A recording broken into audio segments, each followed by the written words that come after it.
Bueno, voy a rehacer esto. Voy a rehacer esto. Esperad. Bueno, ya lo tenéis copiado, no pasa nada, ¿vale? Voy a rehacer para los que están en casa. Además, os voy a cambiar una cosa porque, a ver, decía, una de las aplicaciones del principio de Arquímedes es la balanza hidrostática. Me sirve, a ver, realmente para lo que se utiliza es para determinar la densidad del líquido, no la densidad del objeto que quiero medir. Entonces, peso el objeto, determino su masa en seco. Lo sumerjo y determino su masa aparente. ¿Vale? Cuando el objeto está sumergido, el peso tiene un peso aparente que es igual a el peso aparente es igual al peso menos el empuje. El peso es igual a m por g, la masa seca, vamos a poner masa seco por g, y el empuje es el volumen de fluido, que es el volumen del objeto,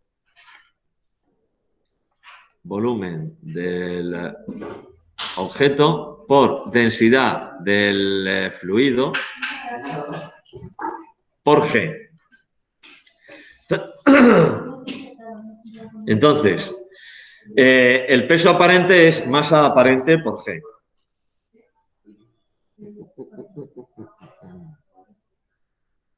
El peso aparente es masa aparente por g. El peso seco es masa seco por g.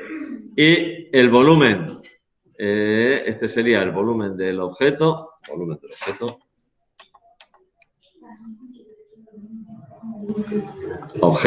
por densidad del fluido y por g. ¿Vale? La G se me puede ir. Traca. La G se me va. Y ahora lo que tengo aquí es... Vale. De aquí, por densidad. Tengo que conocer la densidad del objeto, claro.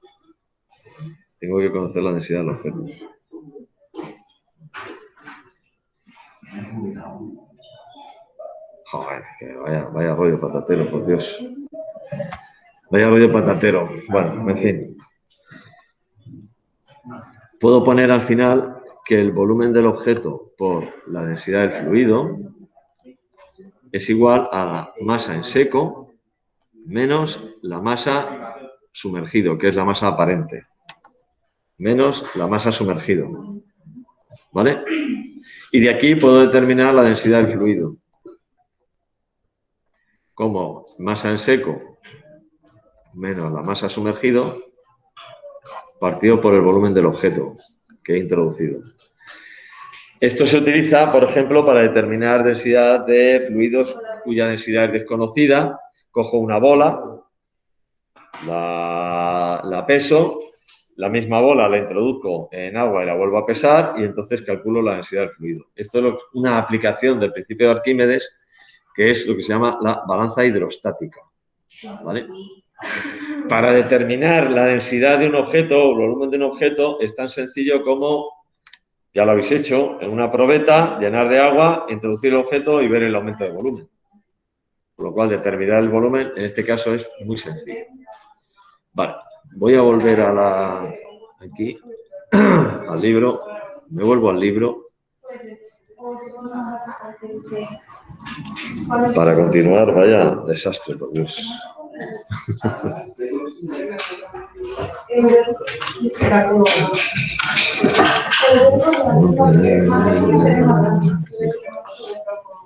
Bien, a ver. Estábamos por aquí. Hemos visto la flotabilidad, principio de Arquímedes. A ver si quiere pasar. Vale. Física de la atmósfera.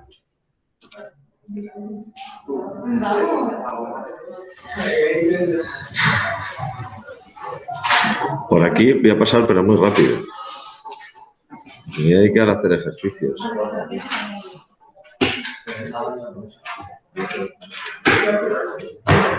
Vale, mira, de esto, por aquí voy a pasar muy rápido, ¿eh? Por el tema de la física de la atmósfera, me interesa más que aprendáis con todo el tema de Arquímedes, flotabilidad, cosas de estas. Vale. La atmósfera es, bueno, ya lo sabéis, es la capa de gases que rodea la Tierra, tiene una composición aproximada de un 21% de oxígeno y casi un 79% de nitrógeno. De hecho, en muchos casos se considera 21-79 y ya está. Luego tiene otros gases minoritarios, argón, dióxido de carbono, etcétera, etcétera, pero son absolutamente minoritarios. Perdón. Llega hasta unos 10.000 kilómetros de altura. Lo que, claro, lo que ocurre es que la densidad, conforme vamos subiendo, va disminuyendo tremendamente. Y el peso de esa columna de aire, como es un fluido, permanece adherido o pegado en la superficie de la Tierra por efecto de la gravedad, y el peso de esa columna de aire es lo que llamamos la presión atmosférica. Lo que se llama física de la atmósfera es pues, una parte de física, de hecho es una especialidad de la carrera de física, que es meteorología, que lo que hace es estudiar los cambios que se producen en la atmósfera, estudiar el clima, la diferencia entre tiempo y clima, ¿vale? El clima es en un periodo de tiempo más largo y un nivel más global, y el tiempo es en un periodo de tiempo más corto. Hay un vídeo que me hizo mucha gracia. Están atracando a alguien. Hay un vídeo por ahí de un astrónomo, se llama Neil deGrasse Tyson, que hizo la serie Cosmos, la segunda parte, en el que está paseando por una playa con un perro, ¿vale? Él está paseando en línea más o menos recta y el perro está atado a una correa y va para un lado, para otro, para un lado, para otro, para un lado, para otro, para tal. Entonces, él decía que el tiempo es lo que hace el perro. Es decir, que a veces puede hacer más calor, más frío. Resulta que a lo mejor hay un invierno que es un poco más cálido, un verano más frío, una primavera, en este caso, por ejemplo, estamos en mayo, está haciendo fresquito, pero los últimos días de marzo hizo más calor. Eso sería el tiempo. Y el trayecto que hace él, que es una línea recta, ese sería el clima. El clima hay que verlo de una manera un poco más global, y el tiempo, pues oye, puede tener pequeñas fluctuaciones hacia un lado, hacia otro, en periodos de tiempo más cortitos, que sería lo que hace el perro. Nunca se puede ir más lejos de lo que es la correa que tiene, pero se puede mover, vete tú a saber hacia dónde. Por eso hay veces que decimos, pues joder, con el cambio climático, con el frío que está haciendo ahora en junio, no tiene nada que ver. Que un mes de junio, por ejemplo, de un año, haga más frío de lo normal, o que un mes de noviembre de un año haga más calor de lo normal, no tiene nada que ver con el clima. Eso es tiempo, ¿vale? Clima es a más largo plazo y, bueno, pues desde que se tienen datos, los registros demuestran que se está produciendo un calentamiento global, etcétera, etcétera. Vale. La meteorología es la base, la parte de la física que se dedica a hacer, bueno, a estudiar la física de la atmósfera y a hacer predicciones sobre el tiempo. Esas predicciones se basan fundamentalmente en dos aspectos, la presión atmosférica y la temperatura. La presión, en un punto, o sea, depende de la altitud. Lógicamente, cuanto más alto nos encontremos, menos columna de aire tenemos encima y menor es la presión. La presión atmosférica, aquí, que estamos a unos 500 metros sobre el nivel del mar, siempre, lo normal es que sea más baja que la presión atmosférica en Valencia, que está a nivel del mar, o en Santander o en Cádiz, por ejemplo. ¿Vale? Con variaciones en un sentido y en otro, pero lo normal es que aquí sea más baja. ¿Por qué? Porque estamos a más altitud.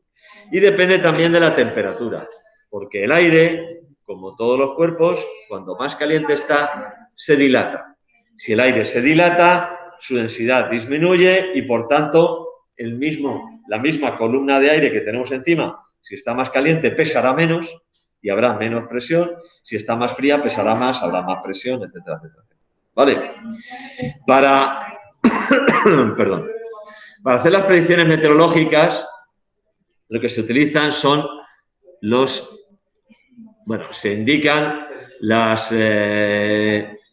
diferencias entre el viento frío y el viento caliente, se representan como lo que se llaman frentes. Hay una masa de aire frío, el movimiento del aire en la Tierra depende del calor del sol, fundamentalmente, depende del propio movimiento de la Tierra. Hay corrientes de aire que están en relación con el movimiento de la Tierra y más o menos siempre es parecido. Cuando el sol calienta una parte de la Tierra, ese aire que está en ese punto se calienta y asciende. Ese aire que asciende, al disminuir la densidad, sube, es sustituido por aire frío que viene y entonces se produce el viento. ¿Vale? Bueno, pues dependiendo de los movimientos de las masas de aire caliente, masas de aire frío, lo que tengo son los frentes fríos y frentes calientes. Un frente frío no es ni más ni menos que una masa de aire frío que se está desplazando. Un frente caliente, un frente cálido, es una masa de aire caliente que se encuentra con el aire frío. Normalmente, el aire frío tiende a meterse por debajo del aire caliente, porque el aire caliente tiende a subir. Y un frente caliente tiende a ponerse por encima del aire frío, porque el aire caliente tiende a subir y el aire frío a quedarse por debajo. El aire caliente está más cargado de agua que el aire frío. La cantidad, a ver, hay un dato que seguramente lo habréis oído muchas veces, que es la humedad relativa, ¿verdad? Bien, la humedad relativa del aire en verano es más baja que la humedad relativa del aire en invierno. Sin embargo, la humedad absoluta en verano es muy superior a la humedad absoluta de invierno. Humedad relativa es un dato un poco raro, os lo voy a decir, pero no vais a enterar de nada.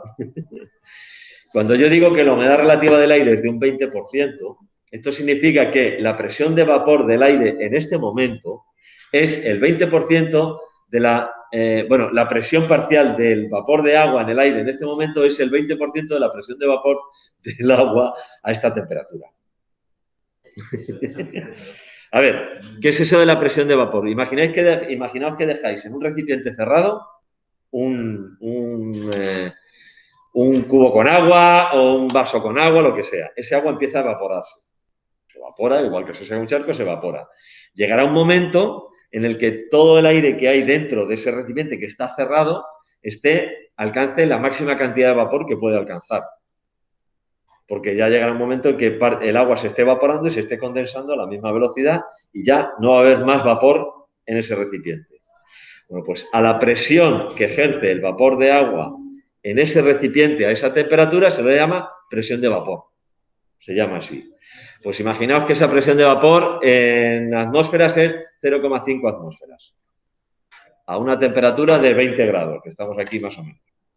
Pues si yo ahora midiera aquí la presión parcial del vapor de agua y me sale 0,25 atmósferas, que es la mitad de la presión de vapor, diría que la humedad relativa es del 50%.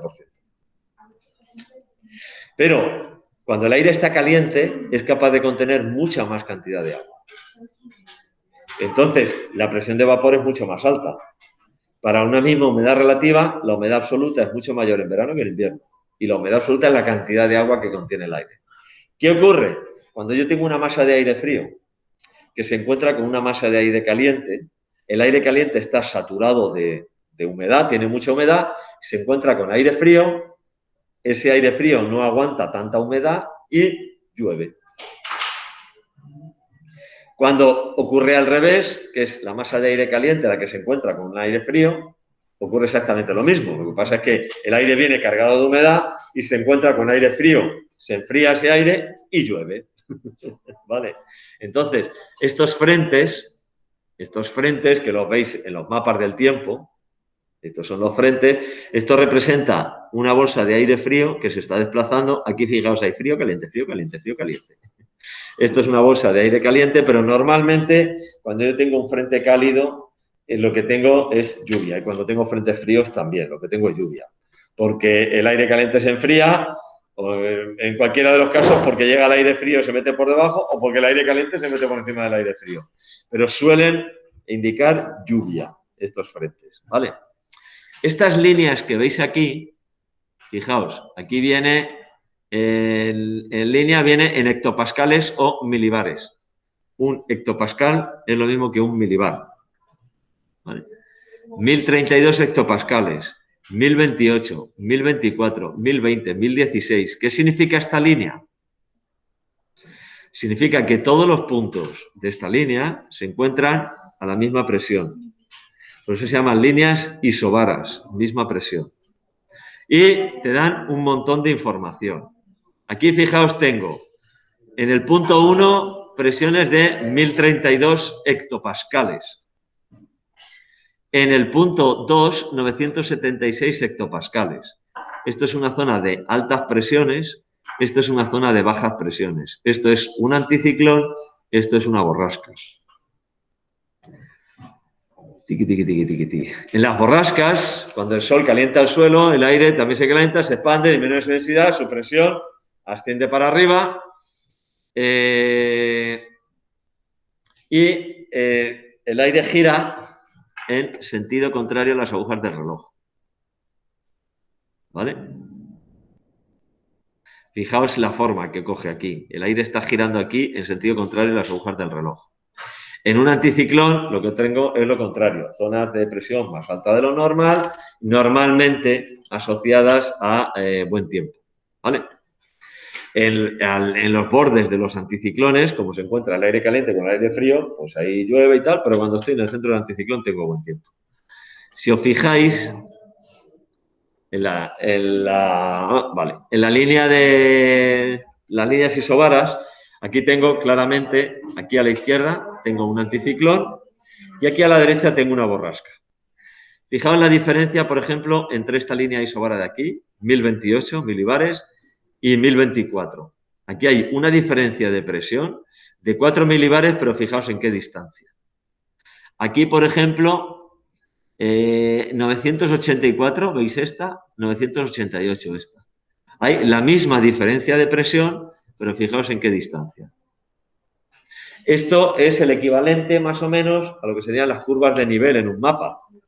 Si aquí hay una diferencia de presión de 4 milibares, pero en esta distancia, esto significa que la diferencia de presión es muy suave, muy suave, muy suave, muy suave, y los vientos serán flojos. Aquí hay la misma diferencia de presión, pero en muy poca distancia. Eso significa que la diferencia de presión es mucho más brusca y los vientos serán mucho más fuertes. Entonces, cuando vosotros veáis en un mapa del tiempo líneas isobaras que están muy juntas, esto significa vientos fuertes. Cuando veáis en el mapa del tiempo líneas isobaras que están muy separadas, esto significa vientos flojos. Y además, aquí tenemos un frente frío. Aquí hay un frente cálido, otro frente frío. Entonces, a la vista de esto, ¿cómo sería el tiempo en la península ibérica? Pues revueltillo. Este frente frío trae lluvia, por aquí. Lluvias que están yendo de norte a sur. Están barriendo la península. Hacia aquí tenemos la borrasca, ¿vale? La borrasca gira en sentido contrario, con lo cual aquí tendría vientos del este, ¿vale? Tendría vientos del este. Este es el anticiclón, que gira en el sentido de las agujas del reloj, y esta es la borrasca. Tendría vientos del este, mal tiempo, porque tengo un frente frío, en donde el aire frío se está juntando con el aire cálido que está por aquí abajo, 1016, 1012, ¿vale? 1000 milibares es aproximadamente una atmósfera. Aproximadamente una atmósfera, ¿vale? Aquí sería más o menos la presión media, aquí, hacia aquí presiones altas, hacia aquí presiones bajas. El aire iría de la más alta a la más baja. En este caso, del este. Vendría el aire. ¿Vale? Y mal tiempo. Tampoco nos vamos a... ¿Eh? Sí, claro. Bien. Oye, profesor, ¿las pizarras de este tema están ya en claro? No. Quiero recordar que no están en claro. Ah, mira, ya está, ya hemos terminado. A ver, ya os he dicho que esto de la física de la atmósfera iba a pasar a toda velocidad. No entra en eso. Le estaba tomando el pelo. Y ahora lo pongo en el examen y le tomo el pelo 2 veces.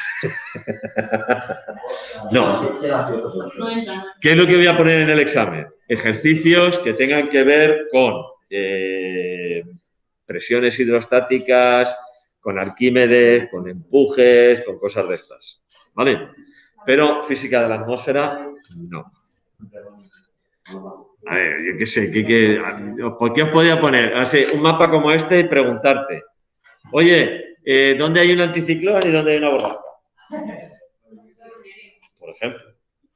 Bueno, pues mira, sin ir más lejos. Espérate un segundo. Espérate un segundo que te voy a... no. Separando universidad laboral, cuarto de eso. Profesor, Dime, ¿tienen 5 minutos los dos de pasar? ¿de qué tenéis examen?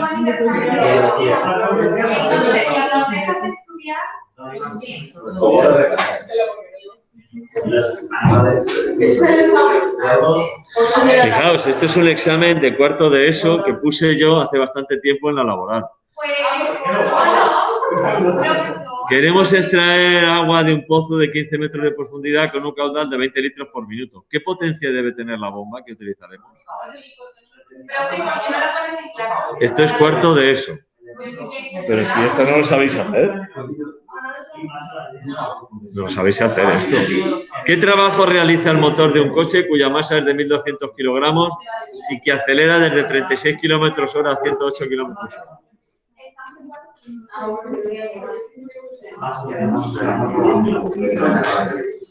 Si esto no sabéis hacerlo. Tema 10. Vale.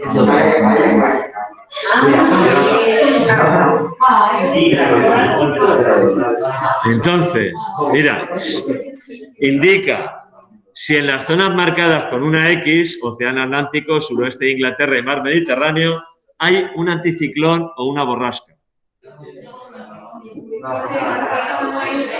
En las zonas marcadas con la X, aquí, anticiclón.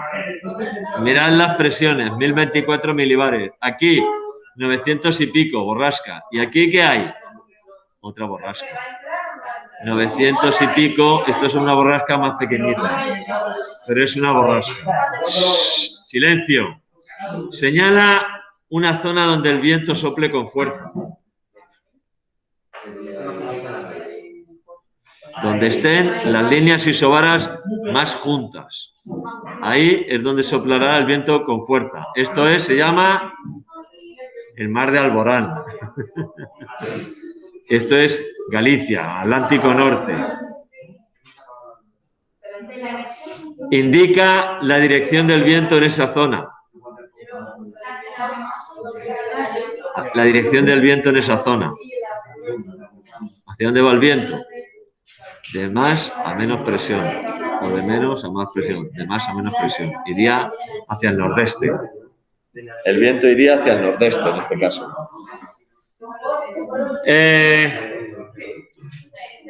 ¿Qué altura alcanzaría la columna de mercurio del experimento de Torricelli si éste se hubiera realizado su experimento en lo alto del Everest en vez de hacerlo a nivel del mar?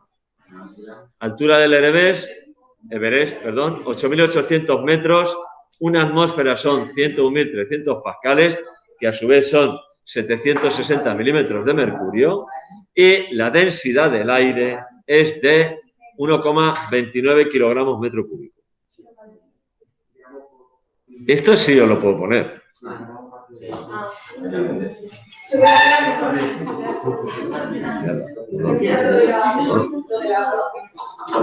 Copiar.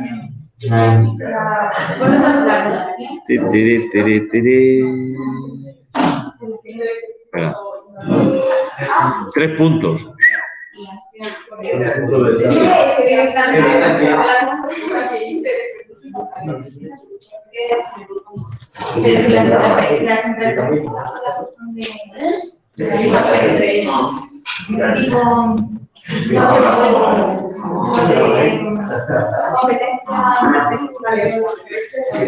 ¿Qué altura alcanzaría la columna de mercurio del experimento de Torricelli si éste hubiera realizado su experimento en lo alto del Everest en vez de hacerlo a nivel del mar?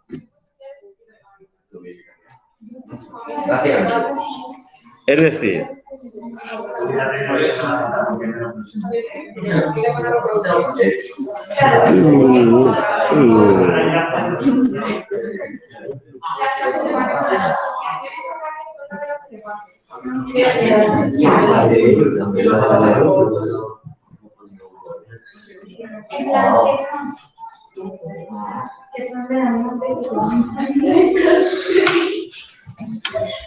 Vale. Vale. ¿Y ahora qué?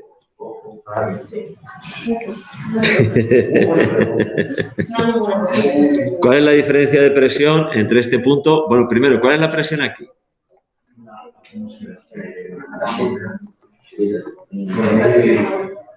La presión atmosférica. Una atmósfera, 101.300 pascales. ¿Cuál es la presión aquí?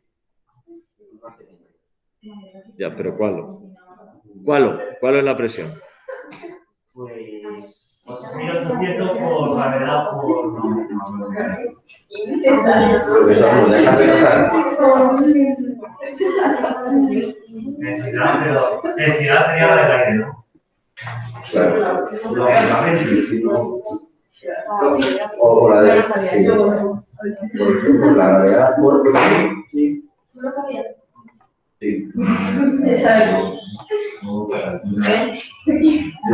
la nota del...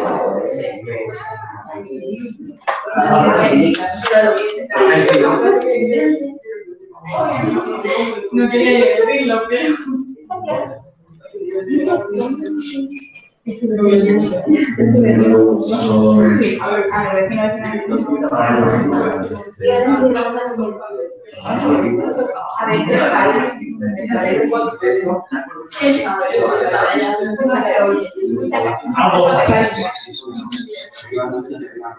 Sale muy... Porque sale una diferencia de presión muy alta. Profesor, ¿podemos repasar? ¿De qué tenéis examen? ¿De biología? Sí. ¿Por qué? Guisantes, amarillos, verdes y tal. Bueno, lo haremos el próximo día. Vale. Oye, repasar no es levantarse.